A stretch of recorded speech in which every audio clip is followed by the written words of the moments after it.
Hola, Dios te bendiga y te guarde. Qué bueno poder saludarte en el nombre de nuestro amado Señor Jesucristo. Te saluda tu hermano en Cristo, Natanael Baloyes, desde Colombia y desde el canal En Defensa de la Fe. En esta oportunidad tengo el privilegio de compartir contigo el comentario día por día de la lección número 5, titulada El extranjero dentro de tus puertas. Sábado 23 de octubre, para memorizar. Amaréis pues al extranjero, porque extranjeros fuisteis en la tierra de Egipto. Deuteronomio 10:19. Padre Santo, te damos gracias porque nos acompañas. Gracias porque nos has redimido con la sangre de Cristo y porque a través de estas lecciones nos enseñas cada día más para conocerte, honrarte y obedecerte. Por favor, ayúdanos a reconocer en lo que estamos fallando. Muéstranos claramente nuestro pecado, nuestra necesidad de ti como Salvador y ayúdanos a poner en práctica tus mandamientos. Oramos en el nombre de Jesús. Amén, Señor. Tenemos en la Biblia la revelación de un Dios justo, bueno y lleno de amor. En esta lección, por la gracia del Señor, vamos a hacer un enfoque en la importancia que Dios le dio y le da a que amemos y tengamos consideración especial por los extranjeros. El verso de memoria nos dice que el Señor no era simplemente un Dios territorial, que pertenecía al imaginario israelita y que por ello solo amaba a los descendientes de Abraham. Las leyes de Dios en cuanto al amor al prójimo dejan plena evidencia de que su reino es un reino universal, que el llamado a la salvación no estaba delimitado a una sola raza, sino a toda la humanidad. Pensemos por un momento. De ser cierto lo que dicen muchos críticos de la Biblia, que el Dios del Antiguo Testamento fue inventado por algunos sabios judíos, podríamos estar seguros de que no existirían pasajes en donde se mandara a amar a los extranjeros, a cuidar a las viudas y a los huérfanos, porque precisamente los sabios judíos creían que a los extranjeros o paganos había que odiarlos, evitarlos y en casos extremos destruirlos. Creían también que los huérfanos y las viudas de seguro estaban así porque habían cometido algún pecado o ellos o sus parientes. Pero fue la palabra de Dios la que les enseñó a los judíos a amar a los extranjeros y a cuidar a las viudas y a los huérfanos. El mandato de amar al extranjero muestra que un Dios misericordioso y bueno inspiró el Antiguo Testamento tanto como el Nuevo. También nos muestra que Dios se interesa por toda la raza humana, sea del pueblo que sea. El texto de memoria que estamos estudiando en este día nos muestra que Dios nos manda a pagar con bien a aquellos que nos han pagado mal o que nos han tratado mal o que se han portado con maldad en contra nuestra. En Egipto, Israel fue maltratado como extranjero, pero en Israel todo extranjero, incluyendo a los egipcios, debía ser no solamente respetado, sino amado. Y esto nos enseña que debemos tratar a los demás como nosotros queremos que nos traten a nosotros si estuviéramos en su lugar. El espíritu de profecía nos dice, aunque debemos amar a las almas por las cuales Cristo murió y trabajar por su salvación, no debemos transigir con el pecado. No hemos de unirnos con la rebelión y llamar a esto amor. Dios exige que su pueblo en esta época del mundo se mantenga firme, como Juan en su tiempo, en defensa de lo recto, en oposición a los errores destructores del alma. Libro La edificación del carácter, página 83 a la 85. Matutina Reflejemos a Jesús, del capítulo 15 de diciembre, titulado Juan hizo frente a los errores con firmeza. Lección para el día domingo, 24 de octubre. Circuncidad vuestro corazón. Deuteronomio 10, 14 al 16 nos dice: He aquí de Jehová tu Dios son los cielos y los cielos de los cielos, la tierra y todas las cosas que en ella hay. Solamente de tus padres se agradó Jehová para amarlos, y escogió su descendencia después de ellos a vosotros, de entre todos los pueblos, como en este día. Circuncidad pues el prepucio de vuestro corazón, y no endurezcáis más vuestra cerviz. Bueno, lo primero que me gustaría resaltar es que Israel desobedeció el pacto desde muy temprano. Dejaron al Señor y se hicieron un becerro de oro, quebrantando así el primero y segundo mandamiento, con la excusa de que ese becerro era una representación de Jehová que los había libertado de Egipto. Cuando Moisés bajaba del monte con las 2 tablas del pacto y vio esta escena, se enojó en gran manera y quebró las tablas. La pregunta que surge es: ¿fue una ira impulsiva la de Moisés? La respuesta es: no lo fue. No pecó cuando quebró las tablas. Este acto fue inspiración de Dios, que le permitió participar de su ira justa y santa. El hecho de que quebrara las tablas del pacto indicaba con eso que Israel había fallado de una manera abierta y descarada al cumplimiento del pacto. La escritora cristiana Elena de White testifica de la siguiente manera: Cuando Moisés bajó del monte con las 2 tablas de piedra y vio a Israel adorando al becerro de oro, se airó grandemente y arrojando al suelo las tablas, las hizo pedazos. Vi que Moisés no pecó en esto. Se airó por Dios, celoso por su gloria. Primeros Escritos, capítulo La Transfiguración, párrafo 5. El proceder de Dios deja claro que aunque Israel quebrantó el pacto, él seguía siendo fiel. Le dijo a Moisés que se preparara 2 tablas como las primeras y que una vez más el Señor iba a escribir su ley en ellas. Con esto nos muestra su gran amor. ¿Cuántas veces le hemos fallado? ¿Cuántas veces hemos puesto otros dioses delante de Él y delante de nosotros? Dioses ajenos. Y Él sigue diciéndonos: volveos, volveos de vuestros malos caminos.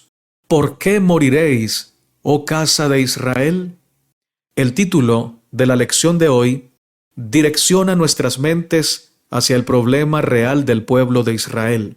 Habían aceptado los ritos y las ceremonias externas, pero no habían aceptado al Dios del pacto. Sus corazones estaban desprovistos de amor y de santidad, porque, aunque habían circuncidado sus prepucios y practicado los sacrificios de animales, no habían rendido su corazón.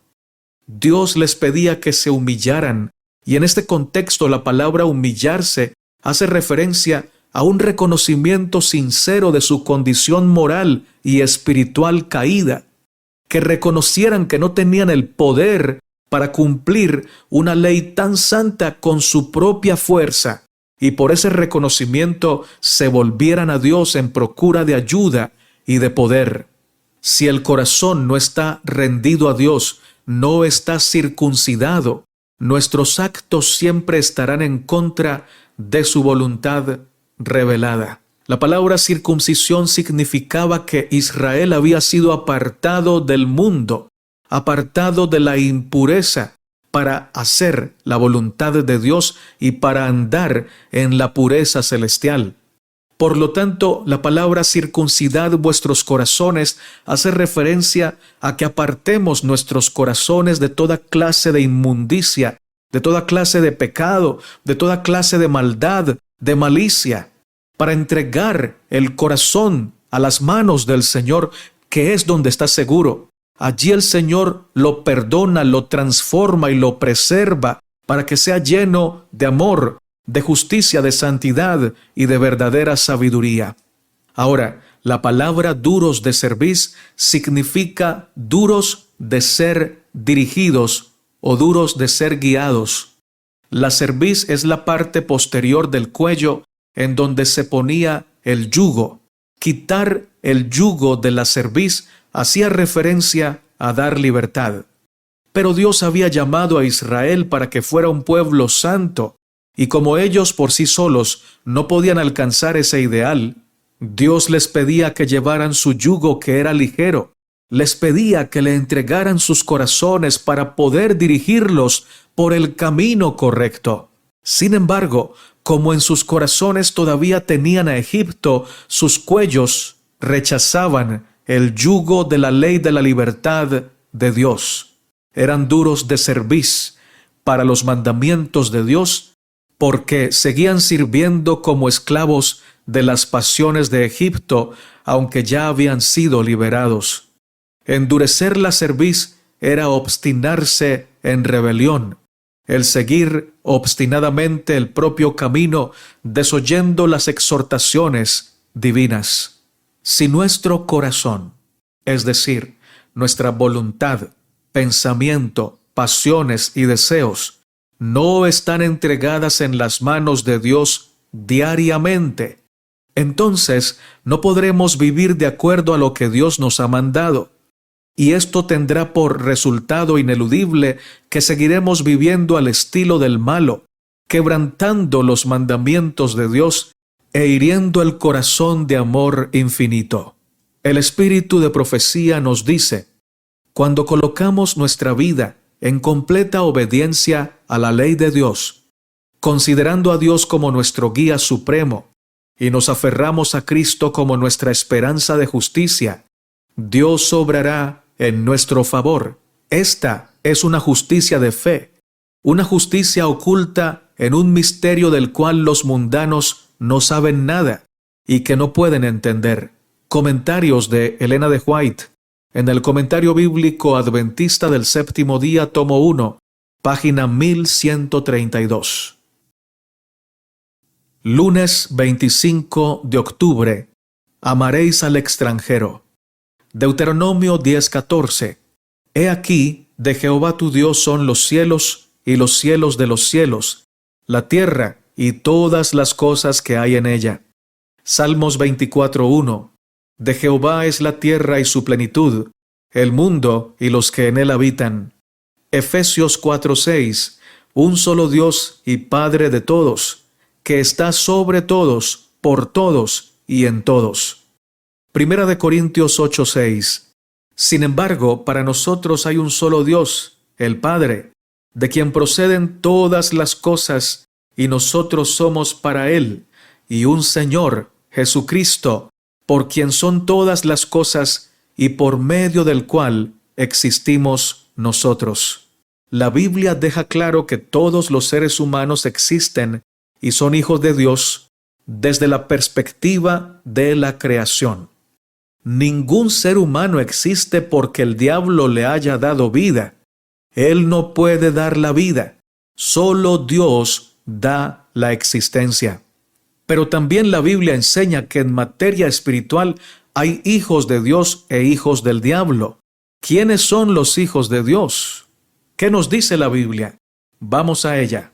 Juan capítulo 1 versos 12 al 13 dice: Mas a todos los que le recibieron, a los que creen en su nombre, les dio potestad de ser hechos hijos de Dios, los cuales no son engendrados de sangre, ni de voluntad de carne, ni de voluntad de varón, sino de Dios.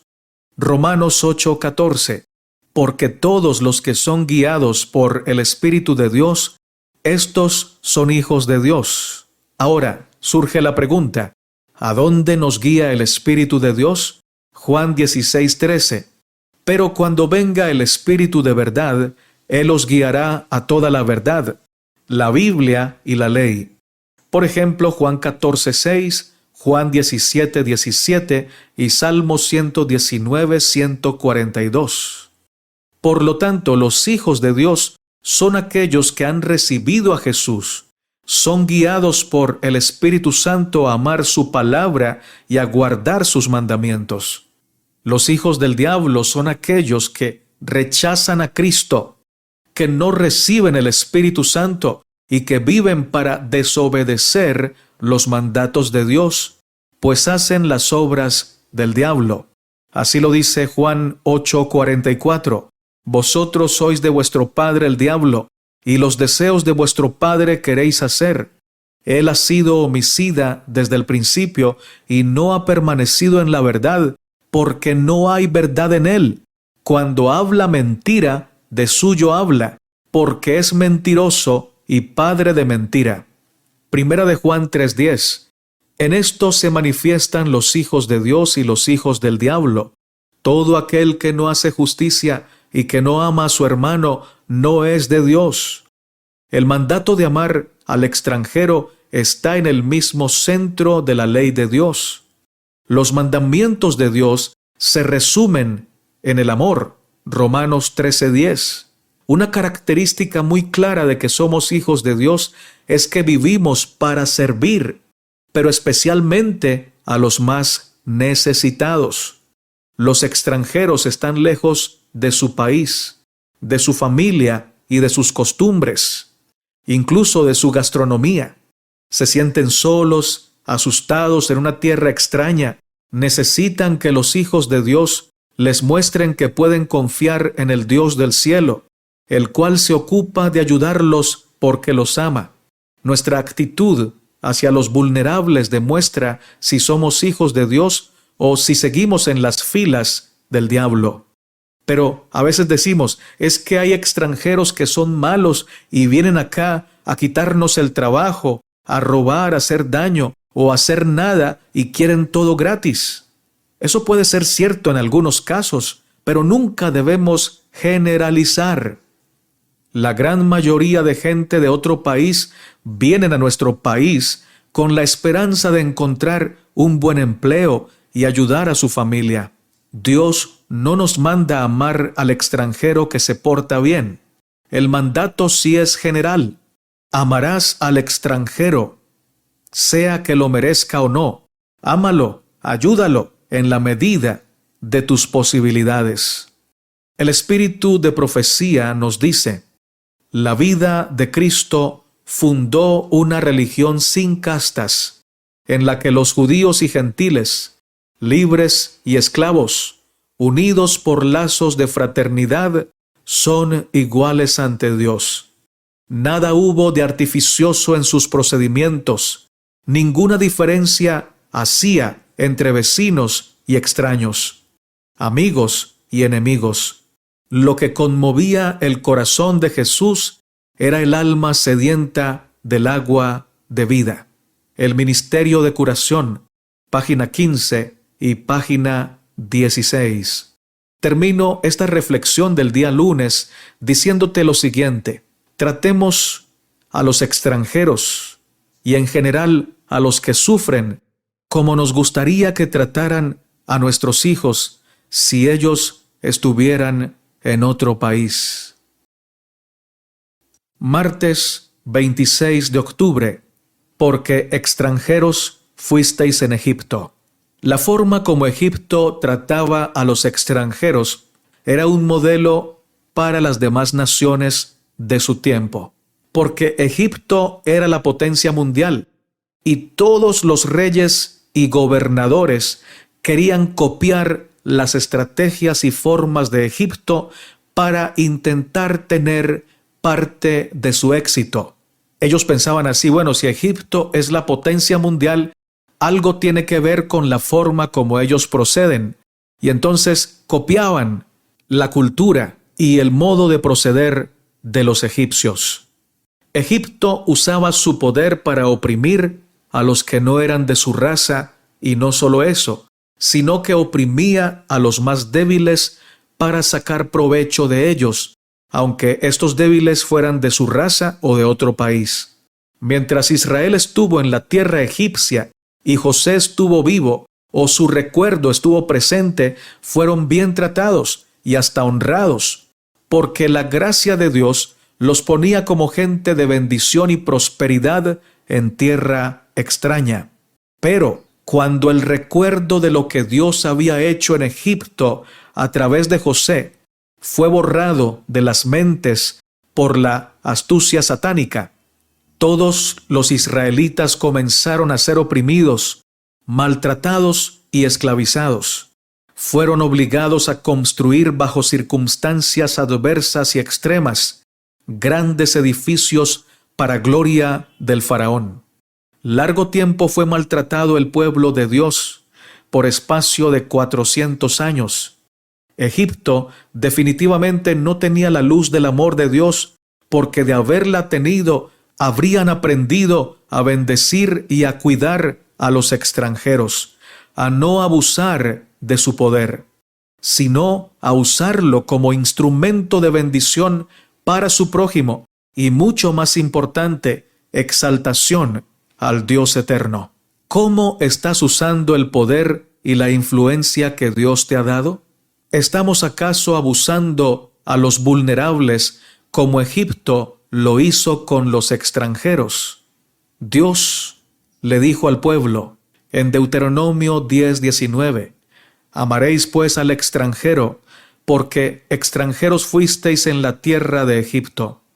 Este es un pasaje demasiado grande y profundo, evidencia de que el Dios que inspiró a Moisés a escribir el Pentateuco y a todos los profetas y escribas los otros libros de la Biblia, es un Dios que está por encima de los caprichos y los defectos humanos. Porque si el pasaje hubiera sido escrito por los seres humanos, diría: odiarás al extranjero y lo tratarás como él te trató cuando estuviste en Egipto. Pero, oh maravilla de amor divino, que nos invita a dar amor a aquel que nos dio odio y a tratar con amor a aquel que nos trató con maldad. Podemos estar seguros de que los israelitas, cuando escucharon este mandamiento, no se sintieron muy a gusto, porque es que la naturaleza humana nos lleva a recordar las injusticias, las violaciones, las humillaciones que hemos sufrido a manos de los egipcios, en nuestro caso, egipcios simbólicos, pero en el caso de Israel, egipcios y extranjeros literales. Y ahora, a pesar de que recordaban todas esas injusticias, esas vejaciones, esas crueldades con las que los habían tratado los extranjeros, oían decir a Dios que debían amar al extranjero, tratarlo con amor, porque Israel iba a ser un modelo no de venganza, no de odio, no de revanchismo, sino un ejemplo de amor, de servicio y humildad en la verdad divina. Oh mis hermanos y mis hermanas, la forma como usamos el poder demuestra si somos hijos de Dios o hijos del diablo. Cuando sabemos que alguien tiene necesidad y pasamos de largo, o nos hacemos los de la vista gorda, cuando sabiendo lo que debemos hacer no lo hacemos, entonces manifestamos las obras del diablo. Tratamos a los demás como Egipto trataba a los vulnerables, a los débiles, a los extranjeros dentro de su ciudad. Actuamos como el diablo quiere y no como Dios espera. Hoy es el día para que amemos al extranjero, al que está necesitado, al que está más vulnerable. Dios nos ayude. Mateo 7:12 dice: así que todas las cosas que queráis que los hombres hagan con vosotros, así también haced vosotros con ellos, porque esto es la ley y los profetas. El espíritu de profecía nos dice: no se nos ordena que nos hagamos a nosotros mismos lo que desearíamos que otros hiciesen con nosotros. Debemos hacer a otros lo que quisiéramos que ellos nos hiciesen en iguales circunstancias. Siempre se nos vuelve a aplicar la medida con que medimos. El amor puro es sencillo en sus manifestaciones y distinto de cualquier otro principio de acción. En Jesús usted puede amar con fervor, con sinceridad. Este amor puede aumentar su profundidad y expandirse hasta el infinito. El amor a Dios asegurará el amor al prójimo, y usted se dedicará a los deberes de la vida con interés profundo y abnegado.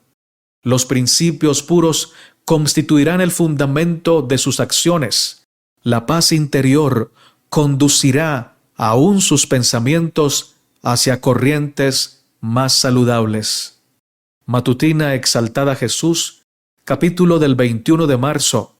Jesús el Príncipe de Paz. Párrafos 2 y 3. Lección para el día miércoles 27 de octubre. Juzgad justamente.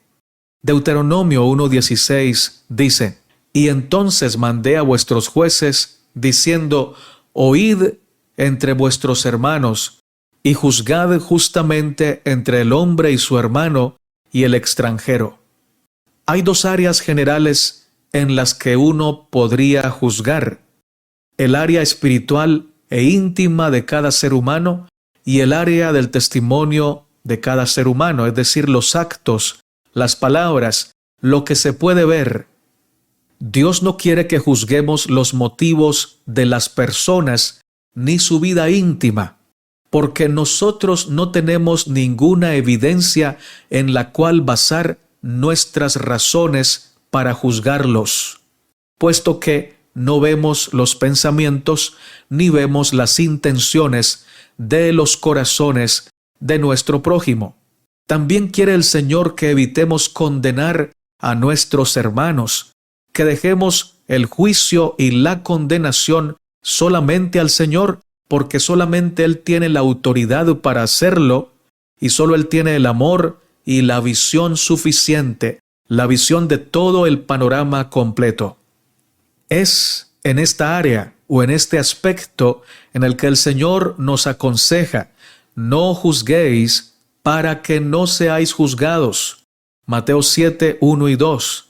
También el apóstol Pablo nos aconsejó sobre esto. 1 Corintios 4, 5. Así que no juzguéis nada antes de tiempo, hasta que venga el Señor, el cual aclarará también lo oculto de las tinieblas y manifestará las intenciones de los corazones, y entonces cada uno recibirá su alabanza de Dios. Sin embargo, hay un aspecto en donde Dios nos pide que sí debemos juzgar y que seamos sabios al hacerlo, y es en el trato con los demás, especialmente con las personas vulnerables. Juan 7:24 dice: No juzguéis según las apariencias, sino juzgad con justo juicio. ¿Cuántas veces damos regalos costosos a las personas que nos caen bien, pero personas que podrían devolvernos el favor, es decir, que tienen suficiente para darnos un regalo igual de costoso? Y a veces lo hacemos con la intención de ganar su aprecio o ganarnos su simpatía. Es decir, hacemos un favor, pero con egoísmo, con intereses personales, intereses egoístas. Y esto se agrava más por el hecho de que podríamos haber invertido ese dinero en ayudar a aquellos que no tienen para devolvernos el favor, pero que necesitan urgentemente esa ayuda. ¿Cuántas veces invitamos a almorzar a aquellos que tienen suficiente alimento en su casa, pero olvidamos invitar a almorzar a los que quizá no tengan nada? Ahora, no está mal dar regalos a nuestros amados o amistades cercanas. No está mal invitar a almorzar a la gente que amamos. Lo que está mal es la desproporción, la forma como juzgamos la necesidad ajena y ejecutamos las obras de caridad sin el debido equilibrio. Damos unas moneditas a los necesitados y una cantidad de dinero a gente que no lo necesita, pero que luego nos devolverá el favor. A veces vamos a restaurantes donde la comida cuesta mucho. Y ojo, no estoy diciendo que esto sea pecado, pero estoy llamando la atención, tu atención y la mía, a la desproporción. Porque podríamos comer igual de rico y saludable en un restaurante modesto, y la plata que dejamos de invertir en una comida demasiado costosa, compartirla con alguien que no tiene alimento. Y no contentos con comer en restaurantes costosos, A veces damos grandes propinas para congraciarnos con la gente que nos ve y quedar bien. Pero a veces compramos limones o verduras o vegetales o frutas a personitas muy necesitadas y le pedimos que nos rebajen el precio. Eso es desproporción y es culto a nuestra vanidad y culto a nuestra mala forma de juzgar y discernir las circunstancias. Otro punto, no es malo salir de paseo con nuestra familia, es necesario. Sin embargo, que una cosa no nos impida hacer la otra. Nuestro presupuesto familiar, sea que ganemos mucho o poco, siempre debe tener como centro y esencia el servicio a Dios y al prójimo. Vamos a salir a pasear con la familia, a recrearnos, a unir más nuestros lazos de amor, de cortesía y de ternura. Claro, hagámoslo, pero de una manera modesta, prudente, sin gastos excesivos que nos impidan luego poder ayudar a la gente que tenemos a nuestro alrededor y que sabemos que están pasando por dificultades.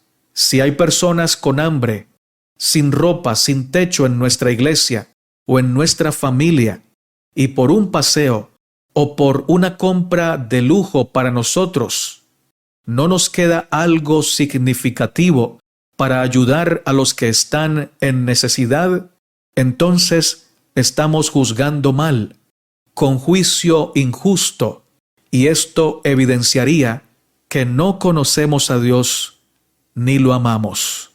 El espíritu de profecía testifica: Él ocultará su rostro de su pueblo hasta que cumplan con su deber y quiten el mal que hay entre ellos. Si cualquiera que profesa el nombre de Cristo representa mal a su Salvador, olvidándose de su deber hacia el afligido, o si en cualquier forma procuran sacar ventaja de la lesión de los desafortunados, robándoles así sus recursos, el Señor considera a la Iglesia responsable por el pecado de sus miembros hasta que hayan hecho todo lo que puedan para remediar el mal existente. Él no oirá la oración de su pueblo mientras el huérfano, el cojo, el ciego y el enfermo que están entre ellos sean descuidados. Testimonios para la Iglesia, tomo 3, página 567. Jueves 28 de octubre. Religión pura ante Dios. Santiago 1:27. La religión pura y sin mácula delante de Dios el Padre es esta: visitar a los huérfanos y a las viudas en sus tribulaciones, y guardarse sin mancha del mundo. Santiago 2:11. Porque el que dijo no cometerás adulterio también ha dicho no matarás. Ahora bien, si no cometes adulterio pero matas, ya te has hecho transgresor de la ley. Hermano y hermana, Dios sabe muy bien que el ser humano puede vestirse de santidad y ser un pecador consumado en su interior. Sabe que el egoísmo puede imitar muy bien las formas de la religión. Hay quienes hacen todo lo externo de la religión y lo hacen bien, tanto que pueden engañar a sus semejantes. Los fariseos en su mayoría eran de esta clase. Eran supremamente egoístas, pero en apariencia eran santos y muy respetados por los demás. Su egoísmo no se manifestaba en actos de impureza o antirreligiosos, sino en actos de gran despliegue de aparente santidad. Sin embargo, en cuanto a su amor por el prójimo, quedaban expuestos. No se interesaban por los huérfanos y las viudas de una manera significativa. Les ayudaban con pequeños donativos para parecer misericordiosos, pero no se ocupaban en tratar la causa de la pobreza, con el fin de aliviar las cargas de los menesterosos. Hoy, muchos podemos estar viviendo de esa misma manera. Predicar bonito es loable, pero no nos engañemos. Hasta el diablo puede hacerlo mejor que nosotros. Cantar Ir a la iglesia y tener cargos también es loable y muy necesario, pero esto no es la esencia de la verdadera religión, sino apenas un fruto de ella. Un falso cristiano, un falso creyente podría hacer todo esto en apariencia, pero aún así su religión, aunque convenza a los hombres, no es agradable a la vista del Señor. La religión pura es una relación viviente y constante con Dios a través de su palabra, a través de la oración y la verdadera testificación, que nos lleve a manifestar ese amor divino, ayudando, amando y sirviendo a los que están en situación de vulnerabilidad. En otras palabras, sin amor práctico y activo no hay verdadero cristianismo. Y esto nos atañe a todos, incluso a los que creen que no tienen nada que dar. Esta palabra de reprensión no es solo para los que tienen mucho, sino para aquellos que tienen poco y por ello piensan que no son llamados a dar de lo poco que tienen. Todos somos llamados a servir, a dar y a bendecir, sea que tengamos poco o que tengamos mucho. Y el que da, el que ayuda y el que sirve con amor genuino recibe esta promesa. Lucas 6:38. Dad y se os dará, medida buena, apretada, remecida y rebosando, darán en vuestro regazo, porque con la misma medida con que medís, os volverán a medir. Cuando recibimos la bendición de Dios, inmediatamente debemos pensar: Señor, esto es tuyo. Me has puesto como administrador de este tesoro. Te daré lo que te corresponde, y con lo que quede, quiero hacer aquello que ayude a los que necesiten una ayuda real. Muéstrame, Señor, quién en mi familia tiene necesidad y no me lo ha dicho. Muéstrame quién en la iglesia está pasando por estrechez y no lo ha manifestado, y úsame como tu instrumento para darle tu amor. Ahora, en honor al equilibrio, después de sacar lo que a Dios le corresponde y suplir las necesidades de nuestro hogar, demos con generosidad a aquellas personas que Dios nos muestre. Veremos entonces cómo se multiplica la bendición de Dios y cómo a través del compartir nuestras bendiciones, el nombre de Dios es glorificado en muchas vidas. A Satanás le gusta que seamos estrechos, escasos en el dar, porque esto es lo que hace que haya tanto dolor en nuestro entorno. El secreto de la abundancia se manifiesta como fruto del amor de Dios, obrando como principio activo en el corazón de los que le aman. Donde hay dadivosidad y generosidad, se crea una atmósfera de alabanza, de gozo, de bendición, que va en aumento, porque cuando damos con amor, contagiamos a otros. Y entonces se comienza con una persona bondadosa, pero se termina con millones de personas haciendo lo mismo. Mira lo que nos dice el espíritu de profecía. La viuda pobre que echó 2 blancas en la tesorería del Señor mostró amor, fe y benevolencia. Dio todo lo que tenía, confiándose al cuidado de Dios para el incierto futuro. Nuestro Salvador manifestó que su pequeña dádiva fue la mayor que aquel día entró en la tesorería. Su precio fue medido no por el valor de la moneda, sino por la pureza del motivo que la impulsaba. La bendición de Dios sobre la sincera ofrenda la ha transformado en fuente de grandes resultados. La blanca de la viuda ha sido como una minúscula corriente que fluye a través de las edades, ensanchando y profundizando su cauce y que contribuye en miles de direcciones a la extensión de la verdad y al alivio de los necesitados. La influencia de aquella pequeña dádiva ha actuado y reaccionado sobre miles de corazones en cada época y en cada país. Como resultado, innumerables dádivas han fluido a la tesorería del Señor de parte de pobres dadivosos y abnegados. Y más, el ejemplo de la viuda ha estimulado a las buenas obras a miles que viven con holgura, que son egoístas y que dudan, y sus dones también han ido a engrosar el valor de la ofrenda de ella.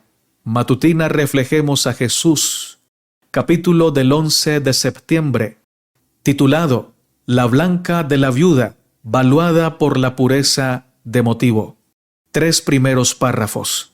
Así que mi hermano y mi hermana, tú no tienes idea de la gran obra que estás haciendo cuando das mucho o cuando das poco, pero lo haces con sublime amor al Señor y a tu prójimo. Puede que el mundo no lo sepa, pero Dios lo sabe. Y Dios añade su poderosa y abundante bendición a tus pequeñas obras hechas con un amor inmensurable. Lección para el día viernes 29 de octubre, para estudiar y meditar. Muchos insisten en que todos los hombres deben tener igualmente parte en las bendiciones temporales de Dios. Pero tal no fue el propósito del Creador. La diversidad de condición entre unos y otros es uno de los medios por los cuales Dios se propone probar y desarrollar el carácter. Sin embargo, quiere que quienes posean bienes de este mundo se consideren meramente administradores de sus posesiones, personas a quienes se confiaron los recursos que se han de emplear en pro de los necesitados y de los que sufren. Cristo dijo que habrá siempre pobres entre nosotros, e identifica su interés con el de su pueblo afligido. El corazón de nuestro Redentor se compadece de los más pobres y humildes de sus hijos terrenales. Nos dice que son sus representantes en la tierra. Los colocó entre nosotros para despertar en nuestro corazón el amor que Él siente hacia los afligidos y los oprimidos. Cristo acepta la misericordia y la benevolencia que se les muestre como si fuese manifestada para con Él. Considera como dirigido contra Él mismo cualquier acto de crueldad o de negligencia hacia ellos. Si la ley dada por Dios en beneficio de los pobres se hubiera observado y ejecutado siempre, cuán diferente sería el estado actual del mundo espiritual y materialmente. El egoísmo y la vanidad no se manifestarían como ahora se manifiestan, sino que cada uno de los hombres respetaría benevolentemente la felicidad y el bienestar de los demás, y no existiría la indigencia hoy tan generalizada en tantas tierras. Los principios que Dios prescribió impedirían los terribles males que en todos los siglos resultaron de la opresión de los pobres a manos de los ricos, al paso que impedirían la acumulación de grandes riquezas y la gratificación del deseo ilimitado de lujo. Impedirían también la consiguiente ignorancia y degradación de millares cuya mal recompensada servidumbre es indispensable para acumular esas fortunas colosales. Representarían la solución pacífica de aquellos problemas que en nuestros días amenazan con llenar el mundo de anarquía y efusión de sangre.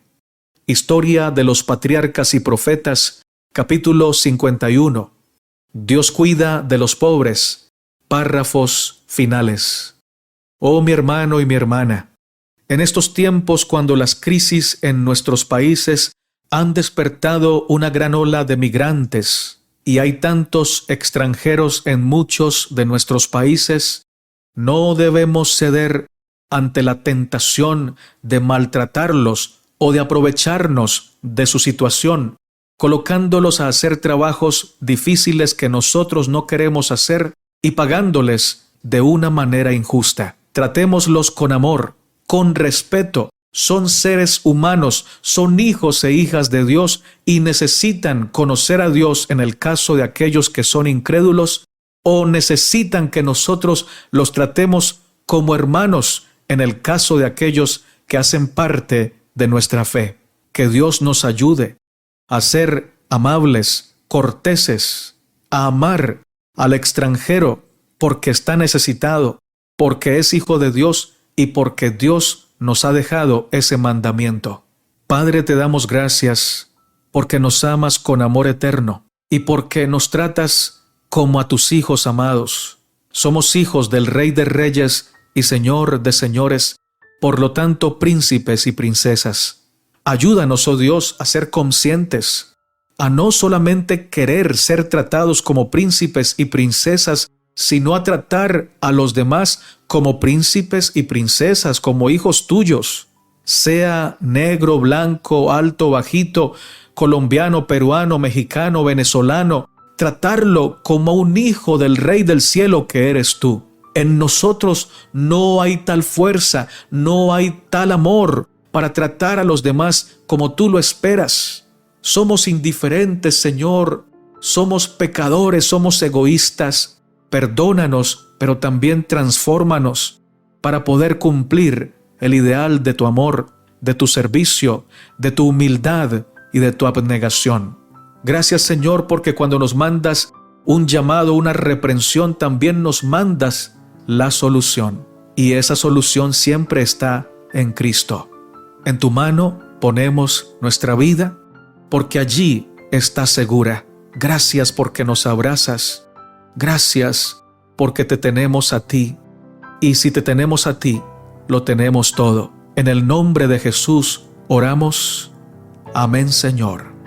Mi querido hermano, mi querida hermana, si este mensaje te ha bendecido, te ha edificado, te invito a compartirlo con tus contactos, a darle me gusta a este video, a suscribirte al canal En Defensa de la Fe y a dejarnos tus amables comentarios. Por lo pronto, recuerda que eres amado y amada por el Señor. Maranata, Cristo viene pronto.